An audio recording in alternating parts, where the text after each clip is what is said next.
Hi, in today's lesson I'm going to give you some tips for how to get a better grade in the IELTS listening test. The listening test lasts for 30 minutes, has 4 parts and 40 questions. One major challenge is that you only hear the audio once. Unlike other tests such as Cambridge, FCE or Advanced, you only have one opportunity to get the answer and write it down correctly. There are different types of listening questions, but one that often causes stress is the gap filling or any sort of text completion task. It can be challenging. Why? Well, firstly, the spelling must be accurate. Secondly, you are listening to features of connected speech, and it will be at a normal speed, and there may be different accents. You need to realize that you will perhaps not understand every word, and that's okay. It is not necessary to understand every word, but we need to listen out for keywords. How do we do that? Well, these words are naturally stressed. The answers are likely to be keywords which are stressed. So, okay, you only hear the audio once. You need to be careful with your spelling and you need to listen carefully for keywords. But what else can you do? You need to predict the answers. You have 30 seconds to read the questions before the audio is played.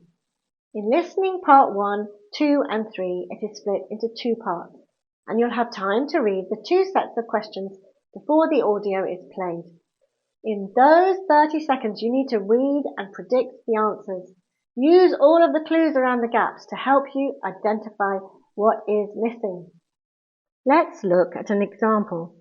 So if we look at the general context, we know it's a telephone call about accommodation at a conference. And then if we look at the details, the linguistic clues surrounding the gaps, we can predict the type of information we need. Let's look at gap 1.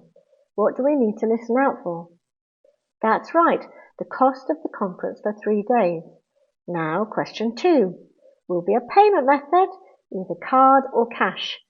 3 is the price of the hotel room. What's the difference between number 3 and number 4? How will we identify the difference between these 2 answers? 4 is the cost of the guest house.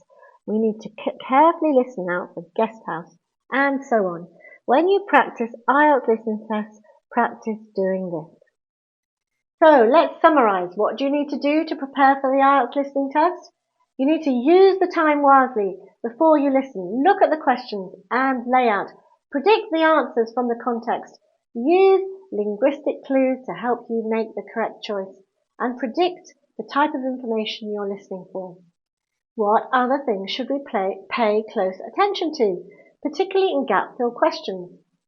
We need to read the question carefully, especially for the number of words missing.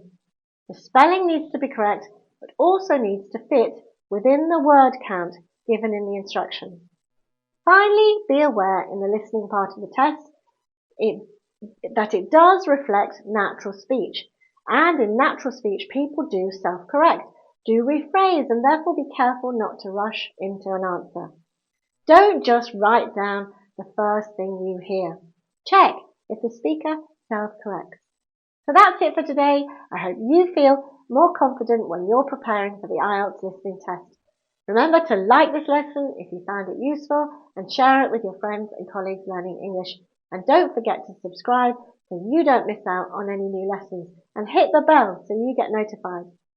And you can also check out these IELTS preparation videos here. I think you'll like them. Take care and see you very soon. Bye bye.